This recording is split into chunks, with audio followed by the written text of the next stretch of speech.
jàmm ji info point net, informer, éduquer et divertir dans la paix. yow mu bëgg a jot xibaar yu sell te woo waaye itam bu ànd ak njàngalee ak xel mu dal ak jàmm gaawal gaaw abonné suñu compte YouTube bi nga xam ne moo di jàmm ji info point net. asalaamaaleykum mbokk internet jàmm ji info ñu ngi leen di nuyu di leen dalalaat beneen yoon ci seen émission sociétale te ñu am comme gan monsieur Khalil Ndiaye mi nga xam ne moom mooy président RENAPTA réseau national des prestataires de transfert d'argent bu Sénégal ñu fas yéene waxtaan ak moom ci ay jafe-jafe ay problèmes yu ñu am ak opérateurs yi ci seen wàllum liggéey problème yoo xam ne dem na ba nga xam ne day causer ay perte d'emploi. monsieur Ndiaye ñu ngi lay nuyu. maaleykum salaam ñu ngi leen di ziare bu baax jàmm ji info di rafetlu seen liggéey bu baax a baax am kontaante bu baax di waxtaan ak seen spectateurs yi parce que ñun vraiment dañu am besoin si wax lii parce que problème bi ñuy dund comme ni nga ko waxee mën nañ ne problème mu Sénégal yëpp la donc ut si ay saafara lii bokk na ci ñu wax ko ba ñëpp xam ko pour ku ci war a jóg rek jóg si. exactement boo doon ñëwal si problème bi tey boo doon ñëwaatal si problème bi exactement lan la. waaw wax nga dëgg problème mu transfert d'argent je crois que répétition lay nekk parce que depuis un certain moment ñoo ngi gis kuréel boobu ñuy wax RENAPTA te ma doon njiit bi di génn ci mbedd mi def nañ fi ay sitting def nañ fi ay conférence de presse def nañ fi ay boycott yooyu yëpp c'était dans le but d'alerter et de prévenir lii nga xamante ne malheureusement egsi nañ fi tey mu nekk les conséquences de la non application de la réglementation loolu dañ ko wax ba mu niroog ay woy benn moment dem nañu sax ba taxé ñu de association va-t-en-guerre parce que dañ doon génn ci mbedd mi di wax lii mais nit ñi comprendre ñu woon malheureusement comme toujours mais tey jii gis nañu les conséquences gis nañu des sociétés de transfert yu mag yu ñu mën a tudd ku mel ni Joni a fermé boutique et en le faisant dafa tëjaale ci biir xaalisu jàmbur yu bëri prestataire ay centaines de millions nekk ci tey jii Wari moo ngi pratiquement sur la même voie am ay difficultés ñëpp gis ko usagers yi gis ko ñun prestataires yi ñu gis ko waa société bi te loolu nag conséquences yi malheureusement lu dramatique lay nekk parce que ay perte d'emploi mën na ci nekk ay sociétés sénégalaises PME yu constitué woon di liggéey mën nañ ci jaar naxsaay te dara waralu ko lu dul nekk ci dëkk bu nga xamante ne mbir yi ni mu war a jaaree du ko jaaree. yaa ngi wax mbir yi ni mu war a jaaree du ko jaaree est-ce que mën nga ñu leeral carrément foofu quoi la moo waroon dox te doxul wala ñan ñoo waroon def seen kii te def ñu ko seen rôle. dëgg nga dëgg parce que noonu ñu koy waxee mooy ak responsabilités yi dafa nekk des responsabilités partagées parce que xam nga suñu nekkee ci benn dëkk bu ñu ne dëkk civilisé la un pays démocratique civilisé buy dox ci ay lois ay chartes transfert d'argent ñëw nekk benn mbir bu nga xamante ne lu bees la ñëw noppal sénégalais yi macha allah ci ni ñuy defee des transactions mu nekk lu bénéfique pour tout le monde ak sax ay emploi yu bëri yi nga xam ne juddu na ci donc bi mu amee ñu gisoon benn absence de législation ñun ñu jóg dox ci bind mémorandum ñu mel ni banque centrale bi nga xam ne mooy BCEAO di régir affaire yu mel noonu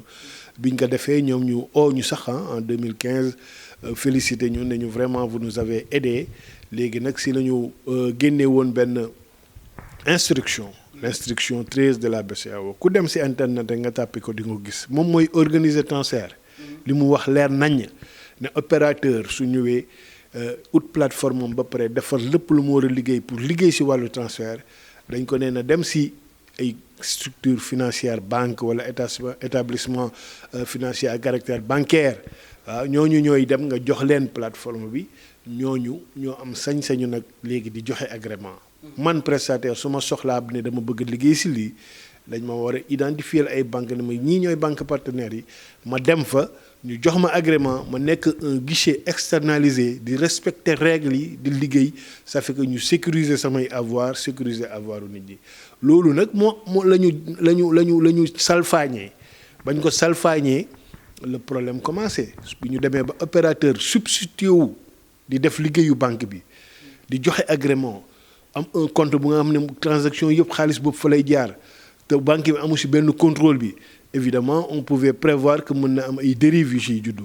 te dérives yooyu nag moo egsi tey donc la responsabilité c'est qui waroon a appliquer fexe loi bi ñu appliqué ko BCEAO banque yi waroon a ñëw ne balaa ñoo def transfert ñu respecter règles yi te ñoom defuñu ko te si kanam dinañ leen wax lan moo tax defuñu ko opérateur bi nga xam ne par boulimie def na ba def lu warul dugg laal manipuler ay fonds yu nga xamante ne il n'était pas habilité à le faire ay manquements juddu si léegi nag les conséquences c'est quoi des prestataires qui sont dans le désarroi qui souffrent seen xaalis mënatuñ ci jot am na ñu nga xamante ne tëjaale nañu seen xaalis si joni bi fayit wari bii nga xamante ne tey moo fi nekk nit ñi dem nañ sentir nañu coono pour suñu liggéeyee ba pare seen xaalis yeeg ñu war ko jotaat ñu war a dem si banque yi di ran banque bu ñu dem ñu naan fayuñu leen loolu moo taral coono bi am tey di usagers yi ñoo ngi ñëw di génn di yor seeni code am difficulté pour jël ko te loolu je considère que c'est un recul malheureux bu nga xam ne waruñu woon egsi fii. ñu nga léegi sa biir wax banque yi am na peut-être liggéey bi ñu waroon def noonu te defuñu ko lan la exactement boo yaatale. moom mooy instruction bi lu mu leen sant rek. Opérateur bi su defaree plateforme bi ba pare wax naa la que prestataire bi foofu la war a dem pour jël ko foofu la war a dem ñu ne ko bi mu ngi door a commencé en 2008 c'était comme ça international yi nga fiy gis ay Western MoneyGram ñoo ñëpp noonu la ñuy fonctionner déggoo benn problème bu ci am mais pourquoi jaabul au niveau du Sénégal opérateurs yi bëgg a déroger à ces règles là ñu bàyyi leen si seetaan leen si te loolu nag banques yi lu tax duñ ko def ak firme yooyu ma lay tuddal lu tax ñu koy def ak ñun li ñuy dund moo métti da ngay ñëw alors situation bi nekk nu nga xamante ne da ngay liggéey sa xaalis sa compte su demee ba yéeg alors nga def sa ordre de retrait pour jël ko mu génneel la code banque partenaire nekkoon fi nga dem di ko récupérer mais on a souffert parce que banque boo dem tey jii selon leur humeur da ngay dem tey ñu naan la duñ la fay suba ñu naan la ñii dañ ñoo yoral xaalis léegi yow nga yor sa code di taxawaalu mel ni un va-nu-pied or que système bi dañ ko organiser woon ba nga xamante ne su jaaroon yoon ba banque bi jox la xam kan mooy prestataire bi am séq ak moom ce contrat là mu nekk mandant bi ki nekk mandataire bi su boobaa yow ni nële di demee ngay demee da ngay def sa ordre de retrait am nga fa un compte bancaire nga def sa chèque dem jël sa xaalis doo dem ñu lay rangloo parfois ba ay di nga def fa 2 heures de temps benn caissière jóg rek xëy na la non arrêté nañu tu vois loolu c'est malheureux te loolu la ñuy dund loolu nag dafay dem ba nga xamante ne day yàq situation transfert bi tey jii on est en train de le vivre malheureusement risques yi si nekk nag mooy des milliers d'emplois qui risquent de se perdre dans un pays où le chômage est endémique ay nit ñu góorgóorlu ba créer emploi yu toll nii parce que le Wari revendique à lui seul 30 000 points service si en moyenne nous avons 2 personnes par point nous sommes à 60 000 emplois créés indirects boole te ak li nga xamante ne nag moo nekk ci ginnaaw les employés directs di Wari ak ñiy liggéey si alentour affaire bi donc yooyu ce serait un gâchis que de le perdre moo tax tey jii suñu génn yu njëkk sax da nga daan gis ñuy génn di attaquer à boulet l'opérateur di leen joxoñ baaraamu tuuma mais tey jii le discours a changé on pointe du doigt la BCEAO on accuse les banques de ne pas jouer leur rôle ñoo ngi accuser opérateurs yi ñu céder à la facilité à la boulimie loolu nag moo andi coono bu nga xamante ne le prestataire sénégalais ak ni mu jàmbaaree mérité wul woon loolu. bu ma déggee ci sa biir wax kon nguur gi tam peut-être am na si wàll am na wàll bu mu war a def ci côté loi boo ko waxee kon nguur gi tam am na jéego bu mu war a dox. très certainement xam nga nguur moom li ñu koy xaar si moom muy réguler l'État est le régulateur. waaw loolu entreprise boo gis muy dox lu mu sax la mooy un environnement sain bu nga xam ne les lois sont respectées ku jàdd yoon ñu delloo la si wala suñ la signalé ñu jóg def li ñu war a def. est-ce que loolu gis ngeen ne ñu ngi koy def. loolu amul et loolu nag la ñuy joxoñ aussi baaraamu tuuma état bi ne ko nous voulons un état surtout un état qui vise l'émergence que ne dafa bëgg a atteindre l'émergence warul nangu ñuy dem si canevas yu mel noonu parce que suñu différence ak yeneen pays yëpp du lenn du problème mu jàmbaarte nous sommes des travailleurs le Sénégalais yi wane nañ ko soo demee à l'extérieur c'est la main-d'œuvre la plus demandée lu tax parce que nangu nañu liggéey mais pourquoi ici ça ne marche pas parce que c'est un problème évident systématique bu nga xamante systémique bu nga xam ne lan la mooy des règles non respectées justice bu jaarul yoon loolu moo andi en fait ku nekk di def lu la neex ñi ciy souffrir ce sera en fait le Sénégal rek moo ciy ñàkk quoi.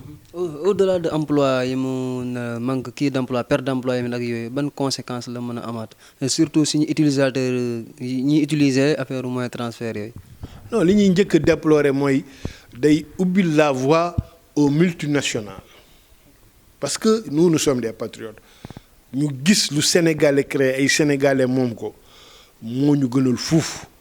avant le transfert et autres ay multinationales rek nga si doon dégg quand le Wari est venu en 2008 on a eu la fierté de vouloir travailler avec benn structure sénégalaise conçue par des Sénégalais ñuy liggéey ak ñoom loolu fierté la woon dem nañ ba Wari ñu koy dégg partout dans le monde muy def shopping di def fépp donc loolu dañ ko waroon préserver c'est un acquis donc loolu nag suñ ko nee répète déjà c'est pas une bonne image perte emploi nag li muy créer yow xam nga ko maanaam ko gën a xam les conséquences de ça c'est du chômage vous le connaissez insécurité lay jur drogue lay jur yooyu yëpp lay jur et des recettes qui devaient entrer dans si keesu état bi yu ñuy perte loolu lépp c'est des conséquences énormes donc perte emploi baaxul loo gisee sax keynésiens yi doon wax même su nekkee da ngay jël nit jël leen ñuy liggéey subaa nga gas loo leen ay pax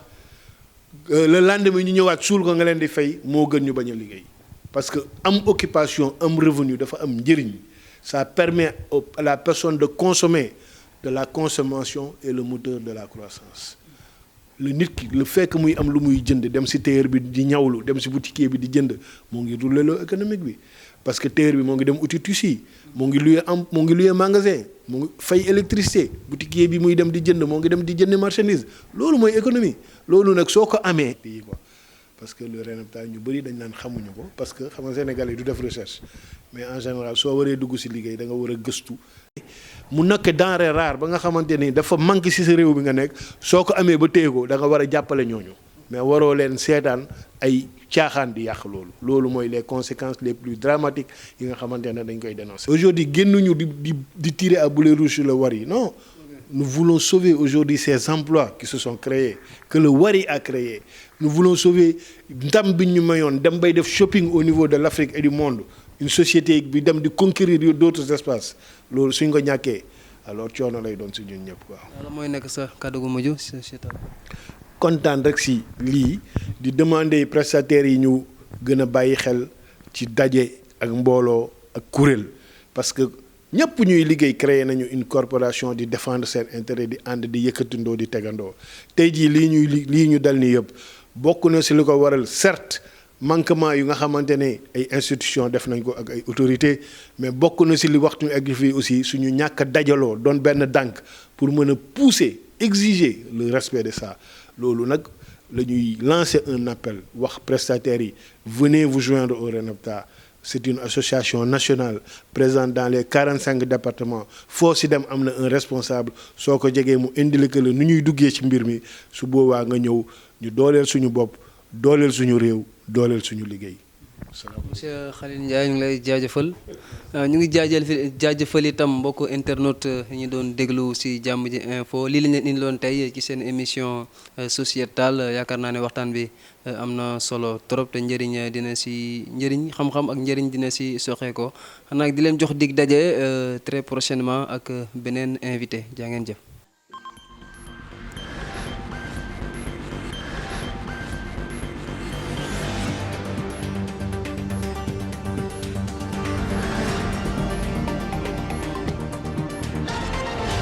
Jàmm Ji Info .net informer, éduquer et divertir dans la paix. yow mu bëgg a jot xibaar yu sell te woo